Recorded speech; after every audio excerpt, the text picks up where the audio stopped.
যে এই সমস্ত পর্দার কথাবার্তা বলে তাদের খুব মন মানসিকতা উন্নত হচ্ছে, খুব ভালো হচ্ছে, তা তো না। তাদের তো দৃষ্টিভঙ্গিটা তো সে অন্ধকারের দিকে থাকছে। শেষ পর্যন্ত গাজী নজরুল ইসলাম এমপি জামাতে ইসলাম থেকে বহিষ্কার হলেন।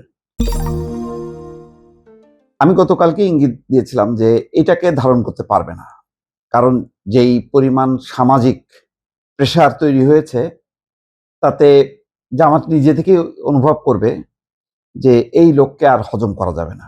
কারণ সমস্ত বিশ্লেষণ কালকে সবাই যেভাবে করেছে তাতে এটা পরিষ্কার যে ধামাচাপা দেওয়ার জন্য পরে মেয়েকে সে বিয়ে করেছে, সেই বিয়ের যে পদ্ধতিটা ঢাকায় বসে থেকে শ্যামনগর কাজী অফিসকে দিয়ে বা কাজীকে দিয়ে যেভাবে তৈরি করছে, তারপরে এই গরিব মেয়েটার বাবাকে দিয়ে বিবৃতি দেওয়ানো হয়েছে। গাজী নজরুল ইসলাম সেই কাণ্ডটি করেছেন তার ক্ষমতা বলে। তারপরে মেয়ের বাবাকে, তারপরে তার প্রথম স্ত্রী, সবই বোঝা যাচ্ছিল এগুলি সাজানো, যে ঘটনাটা ধামাচাপা, যাতে তিনি একজন বিবাহিত নারীর সঙ্গেই হোটেল কক্ষে ধরা পড়েছেন এটা প্রমাণ করার জন্য। কিন্তু শেষ পর্যন্ত বোঝাই যাচ্ছে ভিডিওর ধরন দেখেই যে ভিডিওতে প্রথমেই তিনি বলতে পারতেন যে আমার স্ত্রী, কিন্তু তারা সেটা বলেনি। কিন্তু ধরা খাওয়ার পরে সেটা তারা পরিকল্পিতভাবে খুব দ্রুত গতিতেই সেটা করেছে, কিন্তু সেটা ততক্ষণে জিনিসটা ফাঁস হয়ে গেছে। আর জামাতের উপর যেহেতু একেবারে একটা ধর্মীয় রাজনৈতিক দল, নীতি নৈতিকতার কথা তারা বলে, সুতরাং অন্য যে কোনো দল সংগঠনের তুলনায় তাদের ব্যাপারে সবাই চেপে ধরবে, এটাই স্বাভাবিক।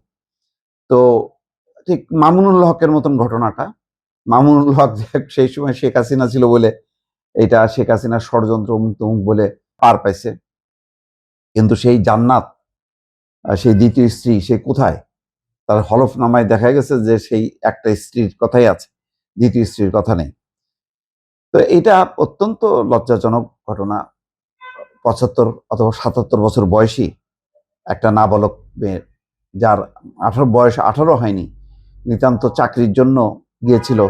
সেই চাকরি দেওয়ার নাম করে যেভাবেই হোক না কেন সে এই মেয়েটাকে বাগে এনেছে, এবং যেই কাণ্ডটা করেছে তাতে আসলে দল হিসেবে জামাতের আর অবস্থান থাকে না। এইটা দলকে বড় ধরনের ঝাঁকুনি দিয়েছে। কালকেই ধারণা করা হচ্ছিল যে দল এটা ছাড় দেবে না।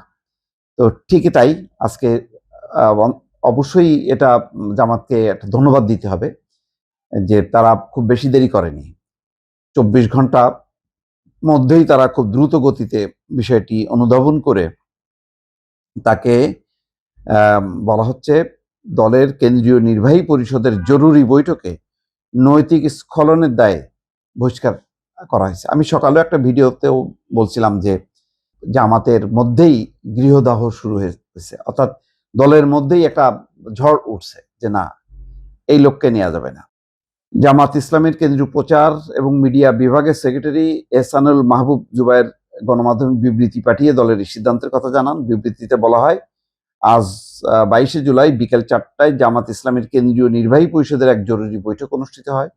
রাজধানীর মিন্টু রোডে বিরোধী দলীয় নেতার সরকারি বাসভবনে এটা হয়। এতে সভাপতিত্ব করেন আমির শফিকুর রহমান। বৈঠকে কেন্দ্রীয় নির্বাহী পরিষদের সদস্যরা উপস্থিত ছিলেন। বিবৃতিতে উল্লেখ করা হয়, সম্প্রতি সাতক্ষীরা ৪ আসনের এমপি গাজী নজরুল ইসলামকে নিয়ে বিভিন্ন মিডিয়ায় প্রকাশিত সংবাদের বিষয়ে সাংগঠনিক তদন্ত হয়। তাতে গাজী নজরুল ইসলামের নৈতিক স্খলন প্রমাণিত হওয়ায় তাকে দলের গঠনতন্ত্রের ৬২ ধারার অনুযায়ী জামাত ইসলামের থেকে বহিষ্কারের সিদ্ধান্ত গৃহীত হয়। একই সঙ্গে তাকে দল থেকে বহিষ্কারের বিষয়টি বাংলাদেশ নির্বাচন কমিশনকে অবিলম্বে অবহিত করার সিদ্ধান্ত হয়। অর্থাৎ দল থেকে যে তাকে বহিষ্কার করা হয়েছে, এখন নির্বাচন কমিশনকে জানানো হবে। তার মানে তার এমপিশিপও আর থাকছে না, এটা বোঝা যাচ্ছে যে দলও তাকে ছাড়তে হচ্ছে এবং তার এমপিশিপও থাকতে হচ্ছে, কারণ সে এদিকে দল তাকে বহিষ্কার করবে, আবার জামাতের এমপি হিসেবে তিনি সংসদে থাকবেন, এটা হয় না। সুতরাং এটার একটা ধারাবাহিকতা।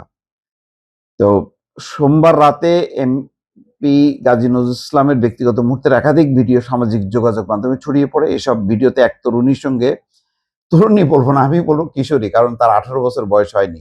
আমি কালকেই বলছিলাম যে এই মেয়েটা দেখেই বোঝা যাচ্ছে একেবারে কিশোরী।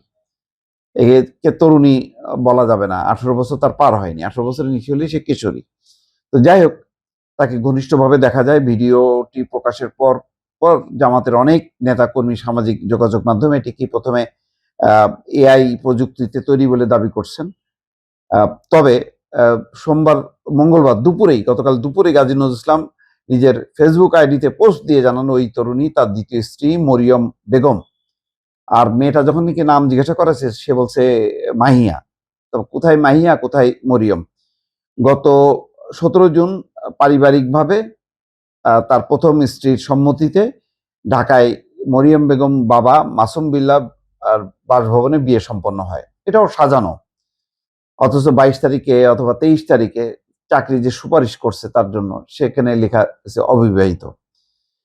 এরপর জামাত ইসলামী কেন্দ্রীয় নির্বাহী পরিষদের বৈঠকে গাজী নজরুল ইসলামের বিরুদ্ধে এসব সিদ্ধান্ত নেওয়া হয়। যাক, আমি মনে করি যে জামাত ইসলাম এটা অনুধাবন করতে পারছে যে এটা ব্যক্তি গাজী নজরুল ইসলাম যত না বড় ক্ষতিগ্রস্ত হয়েছে, পুরো জামাতকে নিয়ে কিন্তু একটা ঝাঁকুনি হয়েছে। এবং সাম্প্রতিক সময়ে দেখবেন যে এই যে আমির হামজার থেকে শুরু করে বেশ কয়েকজন এমপির তাদের লাগামহীন বক্তব্য, মেয়েদের পোশাক নিয়ে কথাবার্তা মধ্য দিয়ে তাদের যে একটা কুরুচিপূর্ণ তাদের চিন্তা চেতনার মান যে খুব নিম্নমুখী, এবং বারবার নারীদেরকে একেবারে পোশাকে আবৃত করার মধ্য দিয়ে এটাকেই ধর্মীয় পোশাক, এটাকেই জায়েজ করার যে চেষ্টা, আর বাকি সমস্ত পোশাক আশাক হচ্ছে মানে ইসলাম বিরোধী, এই যে এক ধরনের মানসিকতা, সেই মানসিকতা যে আসলে মানুষগুলোকে আসলে উন্নত এবং সভ্য করে না, তার প্রমাণও দেখা গেছে। গাজী নজরুল ইসলাম তার নিজের নির্বাচনী এলাকায় দেখা গেছে পর্দার ওপারে রাখছে, পর্দার এই পারে বক্তব্য দিচ্ছে। তো এইগুলি কোনো কথা হইতে পারে না। একটা সভ্য আধুনিক রাষ্ট্র হইতে গেলে নারী পুরুষের সমান অংশীদার থাকতে হবে, সবার প্রতি একটা সম্মানজনক দৃষ্টিভঙ্গি থাকতে হবে, পুরুষ নারীর প্রতি, নারী পুরুষের প্রতি। সেখানে নারীকে বারবার পোশাকের কথা বলে তাদেরকে এক ধরনের একদিকে অন্ধকারের দিকে ঠেলে দেওয়ার এই যে প্রবণতা, এই যে রাজনীতি, এটা আস্তে আস্তে সে মানে বুঝতে মানে পৃথিবী কত উন্নত হচ্ছে, আধুনিক হচ্ছে, সেখানে মানে একদম শুধু চোখ দেখা যাবে আর বাকি কোনো কিছু বোঝা যাবে না। মনিরুল হক চৌধুরী তো ঠিকই বলছেন যে কে কথা বললেন, উনি কে, তো চিনতে তো পারলাম না। কালকেও দেখেন ওই যে তার প্রথম স্ত্রী হোক, দ্বিতীয় স্ত্রীর নামে যে এই সমস্ত ঢেকে কথা বলতেছে, এটা কি আসল সেই মরিয়ম তার প্রথম স্ত্রী, নাকি কাদেরকে দিয়ে কি বলাচ্ছে কিছুই বোঝা যাচ্ছে না। তো এই ধরনের মানে আদিম যুগের এই ধরনের প্রবণতাগুলো থেকে জামাত ইসলাম যদি বের না হয়, তাহলে কিন্তু এই এতে হচ্ছে কি, এদের কিন্তু তার মানে এই না যে এই সমস্ত পর্দার কথাবার্তা বলে তাদের খুব মন মানসিকতা উন্নত হচ্ছে, খুব ভালো হচ্ছে, তা তো না। তাদের তো সেই দৃষ্টিভঙ্গিটা তো সে অন্ধকারের দিকে থাকছে। ফলে নারী পুরুষের সমতা বিধান করা, প্রত্যেকের আধুনিক দৃষ্টিভঙ্গি ধারণ করা, আধুনিক দৃষ্টির সঙ্গে অবশ্যই পোশাক আশাকের শালীনতা রাখতে হবে। একেবারে বোরখা দিলে সেটাই শালীনতা আর বাকিগুলি অশালীন, এই সমস্ত মানসিকতা থেকে বের হয়েছে একটা আধুনিক দৃষ্টিভঙ্গি নিয়ে কাজ করতে হবে। যে তুরস্কের এরদোয়ান, তার দলও তো ইসলামিক দল এবং ওই মত, কিন্তু কত আধুনিক। এরকম বিশ্বের আরো অনেকগুলো দেশ আছে, যে মালয়েশিয়ার কথাই বলি, আনোয়ার ইব্রাহিম তার স্ত্রী, তারা যে ধরনের আধুনিক পোশাক আশাক পরে, জামাত ইসলামকে ওই দিকে ধাবিত হইতে হবে। এই অন্ধকার যুগ থেকে বের হয়ে আসা ছাড়া জামাতের কিন্তু মুক্তি নেই, এবং পদে পদে কিন্তু এইগুলি তাদের জন্য কাল হয়ে দাঁড়াবে এবং এই ঘটনা ঘটতে থাকবে। তাদের টোটাল একটা আমূল সংস্কার আভ্যন্তরীণভাবে হওয়া দরকার। তারপরও যে ঘটনাটা ঘটেছে, তারা তাৎক্ষণিকভাবে সিদ্ধান্ত নিয়ে বহিষ্কার করেছে। এর জন্য অবশ্যই জামাত ইসলাম ধন্যবাদ পাওয়ার যোগ্য। দর্শক।